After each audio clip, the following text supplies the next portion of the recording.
Faites entrer Isaac, s'il vous plaît, avec Hugues Zinsouzuno. C'est tout de suite, on les installe.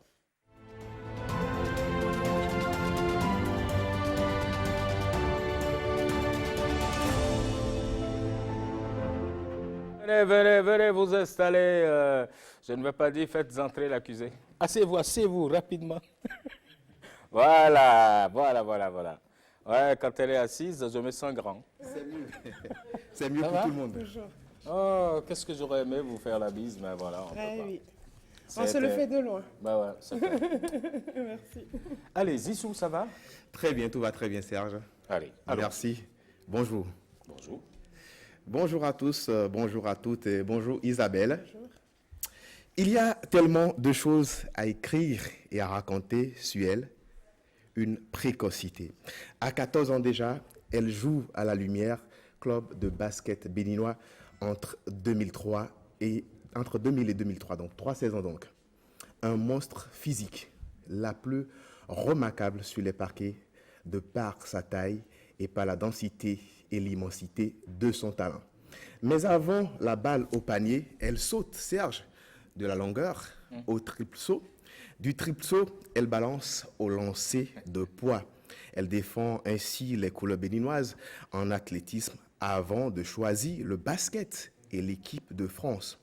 Arrivée en France en 2003, à 17 ans seulement, elle est repérée comme ce pivot qui manquait au championnat de France et au bleu. Son mètre 90, son visage juvénile, sa force dans la raquette, le surnom de Isaac Baby, en référence au pivot américain Shaq O'Neal.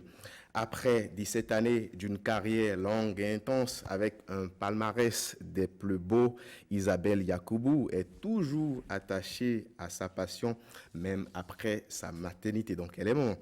Ce matin, nous allons rejouer dans cet entretien son parcours, ses bons et mauvais moments, comment une maman alterne ses responsabilités maternelles et le très haut niveau, et l'après-basket ne nous échappera pas. Nous parlerons avec Chakoubou de sa reconversion. Isabelle, bonjour. Bonjour Hugues. On attaque tout de suite. Vous avez découvert le sport tout court à quel âge? Grâce à qui étiez-vous handballeuse ou basketteuse au départ ou athlète? Bien, je ne sais pas par lequel de ces qualifications je me définis le plus. J'aime dire que je suis sportive. J'ai commencé très tôt, à l'âge de 9 ans. Je passais en sixième et c'était à Abomey. Mon professeur de PS à l'époque m'a repéré, m'a dit « Tiens, tu devrais faire du sport, viens avec moi pour essayer ». Du coup, on a essayé l'athlétisme.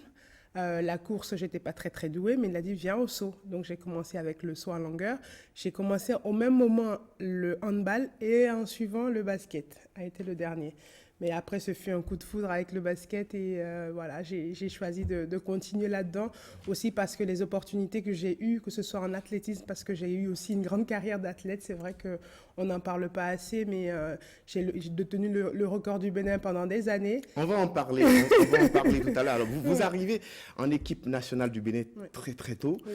Vous êtes championne en 13 ans et 14 ans, c'est quand même phénoménal. Je vais vous poser une question dérangeante, puisque ce matin, Isabelle va nous parler à Koweït. Que s'est-il passé réellement pour que vous quittiez définitivement l'athlétisme? Et pourtant, vous étiez championne du Bénin et une des chances de médaille à l'époque pour le Bénin au championnat d'Afrique d'athlétisme. Je rappelle que vous aviez fait une performance de 15,04, performance de 2003 jusqu'en 2016, donc 13 années. Odila Haranou a désormais un record de 15,24 mètres. Ça a été très compliqué avec la fédération d'athlétisme. Il faut dire que moi, c'était ma fédération de cœur. C'est celle que je préférais parce qu'elle me permettait de voyager. Et c'est une de mes passions premières. Mais après mon départ du Bénin pour la France et les opportunités que j'ai eues, comme je le disais plus tôt, j'ai eu le sentiment que la fédération a voulu un peu s'accaparer. J'ai eu des bourses qui ne m'ont pas été octroyées, des déplacements pour participer à des compétitions internationales de championnat du monde. J'ai participé au championnat du monde des moins de 19 ans à Sherbrooke au Canada et en Italie à Grosseto. En Italie, je suis arrivée avec 0 franc dans ma poche. Et quand tu vas voir le président de l'IAF à l'époque qui te dit non, ta bourse a été envoyée, ton enveloppe. Et en plus, j'étais seule. Je n'étais pas accompagnée. J'étais la seule athlète qui n'était pas accompagnée. Mais ça vous fait dire que le sérieux que les gens ils mettent pas alors qu'on fournit des efforts tous les jours pour arriver à ce niveau de performance. Donc ça a aidé, on va dire, ma décision à plus aller vers le basket qui m'offrait en tout cas plus de matériel, bien sûr, et me soutenait dans mon projet de devenir professionnel en tout cas. On va toujours parler d'athlétisme avec vous. Je sais que vous n'aimez plus trop parler d'athlètes. Vous arrivez en équipe nationale entre 12 et 13 ans. Est-ce qu'il n'y avait pas trop de pression à cet âge? Ah non, pas du tout. C'était l'amusement complet. J'étais le bébé de l'équipe, j'étais choyée par tout le monde. Non, mais c'est vrai, on partait en déplacement à l'époque dans des bus. Donc, il y avait une Sabine Zaché qui était ma maman et elle me prenait sous son aile parce qu'évidemment, les petits garçons à l'époque, les petits fleurs qu'il fallait éviter. Et non, c'est des souvenirs magnifiques que j'ai avec l'athlétisme. Rien ne remplacera jamais ces moments-là que j'ai vécus. Concrètement, qu'est-ce que votre passage en athlétisme a apporté à votre basket? Je pense qu'un sens de l'effort. Un sens de l'effort parce qu'en tant que basketteuse, on est habitué à travailler en groupe. Et fournir des efforts seul, il n'y a que l'athlétisme qui m'a appris ça. Se lever pour aller courir seul, pour apprendre à se dépasser, à se faire mal seul, c'est pas quelque chose que la culture du basket nous apprend. On est toujours en meute, on est toujours avec les autres et du coup il y a la compétition et quand il y a les autres, ça nous pousse à nous dépasser. Le plus dur, c'est de se dépasser soi-même. Et je pense que ça, je le dois aujourd'hui à l'athlète. Oui. On vous présente comme celle qui a tout eu facilement en France, puisque tôt, vous jouiez en première division française. Je le dis parce que la meilleure joueuse béninoise de ces 7 dernières années, Kondo Aïchatou, joue aujourd'hui en France en 4e division. Je sais. Le chemin fut long, tortueux, très difficile au début. La première année, j'ai failli renoncer pour rentrer à la maison. J'ai appelé ma mère pour lui dire que c'était trop dur. Mais je sais que c'était mon rêve. Je me suis rappelé que j'ai voulu être à cette place-là. Donc, il fallait me donner les moyens d'y arriver. Mais encore une fois, les gens, ils voient que le succès. Ils ont oublié. Moi, j'ai vécu des années. On ne va pas refaire le monde ici sur ce plateau, mais je n'avais pas, en tant que jeune fille, de quoi m'acheter des serviettes hygiéniques, des Tampax à l'époque. Et c'est des associations, des fonds, le fonds social du lycée qui me permettait d'avoir quelques... Voilà, ces ustensiles qui sont indispensables à une jeune fille pour pouvoir vivre tout simplement. Je ne vous parle pas de confort, du téléphone, etc. Donc, de la bonne volonté de certains parents qui me prenaient le week-end avec eux. Sinon, j'étais toute seule à l'univers... Enfin, dans le lycée où on était, à l'internat, j'étais toute seule le week-end. Il y a 2 personnes qui ont changé votre vie, notamment une femme à Porto Novo, une femme à Abida, je pense notamment à Célestine Adjanaou. Elle représente quoi pour vous? Et Régine Akindes, les deux, c'est mes mamans. Je dis toujours, il y a la femme qui m'a mis au monde et que j'aime de tout mon cœur, c'est ma mère. Mais à côté, j'ai eu des mamans qui m'ont accompagnée, c'est des anges. On dit toujours, il n'y a pas de hasard et moi, je crois beaucoup en ça. Mais il faut aller aussi provoquer la chance. Moi, je l'ai provoqué. J'ai trouvé face à moi des dames qui étaient hyper disponibles à m'aider. C'était pas facile à l'époque parce que j'étais un petit peu rebelle sur les bords. Non, mais c'est vrai. Et elles ont tenu bon parce qu'elles voyaient le potentiel que je représentais. Et aujourd'hui, je ne les remercierai jamais assez. Vous aviez fait le tour du monde, la Russie, la Chine, la Turquie, la France, l'Italie. À votre avis, dans l'ordre, l'Espagne, oui. À votre avis, dans l'ordre, quel est le championnat le plus relevé? On sait que le championnat béninois, vous aviez joué pendant quelques années d'un niveau faible, donc en dernière position. Oui, mais le plus relevé, je dirais la France quand même. La France a un niveau moyen très élevé. Après, j'ai évolué dans un championnat turc qui, pour moi, sur le top, les 4 premières équipes, ça restait le plus fort. Mais après, il y avait des équipes qui étaient très, très faibles aussi dans le championnat. Honnêtement, la Turquie, c'est mieux que la France, non? Chaque pays a apporté quelque chose de différent. J'ai une préférence naturelle pour l'Italie, parce que j'y ai vécu, parce que je partage leur mode de vie et que je m'y sentais bien. Vous étiez également consultante sur une chaîne italienne. Exactement, sur la Rai Sport, qui est l'équivalent de Canal+ pour les Français. Et c'était une expérience mémorable et magnifique à refaire dès que je pourrais. Mais ouais, chaque pays m'a apporté quelque chose. Moi, je voyage l'esprit assez ouvert et je vais surtout à la rencontre du peuple. C'est ce qui m'enrichit pendant mes voyages et mes périples. Donc, je ne me suis pas privée en tout cas. Quel est votre plus beau souvenir et pourquoi le draft de la WNBA a été avorté en 2012 et pourtant vos fans voulaient vous voir aux États-Unis?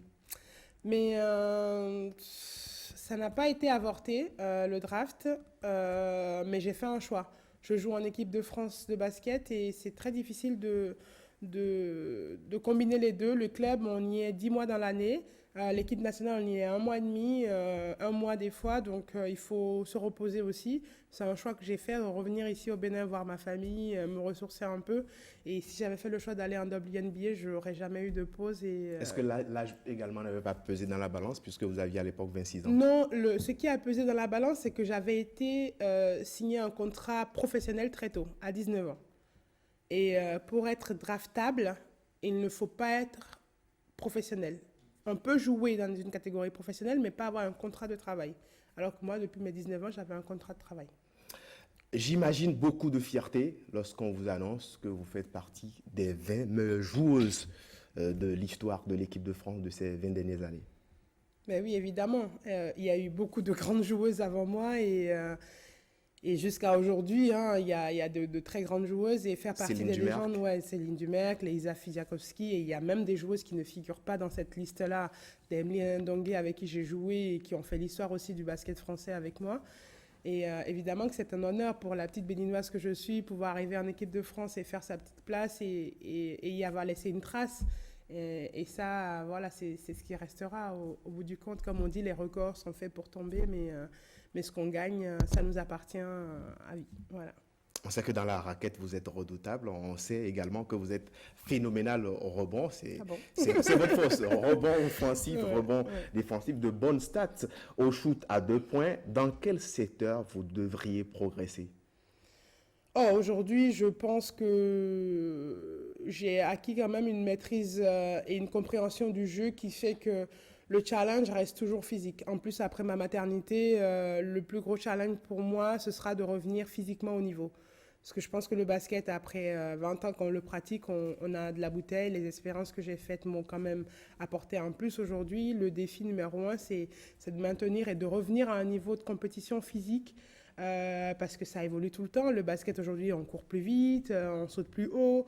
Donc c'est vraiment maintenir cet état physique optimal pour pouvoir m'exprimer après sur le terrain. Isabelle Yacoubou, est-ce que vous n'avez pas des regrets, un peu de regrets par rapport à votre frère Arnold Yacoubou, qui joue toujours en championnat béninois, et votre sœur Laurette, que vous avez fait voyager en France, qui n'a pas réussi sur le plan sportif? Vous savez, j'ai pas du tout ce rapport, moi, aux choses. J'estime que chacun a sa vie, chacun a son chemin.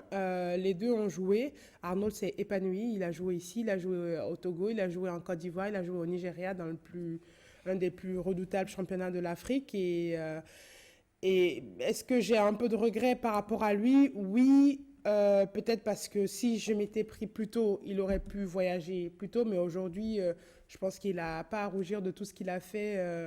Il était pendant des années le meilleur joueur béninois, mais sur des années ici. Et en ce qui concerne Laurette, je pense tout simplement que ce n'était pas son chemin. Elle a voulu faire parce que la grande sœur faisait du basket, le grand frère faisait du basket. Donc elle a voulu le faire par mimétisme, mais elle s'est rendue compte après une blessure au sport. Elle s'est fait les croisés à l'âge de 19 ans. Et après cette opération, elle s'est rendue compte que peut-être que ce n'était pas ce qui la faisait vibrer. Et aujourd'hui, je suis très contente parce qu'elle a retrouvé son chemin. Elle est coach de vie, développement personnel et elle s'épanouit dans ce qu'elle fait. Donc voilà, je ne peux pas avoir de regrets par rapport à ça. Que faut-il faire pour développer le basket féminin béninois? Eh bien, ça, c'est un sujet qui m'occupe l'esprit énormément ces derniers temps parce que ma saison va reprendre, mais ma carrière est plutôt sur la fin. Et évidemment que je réfléchis sur une manière de revenir et de réinvestir tout ce que j'ai appris.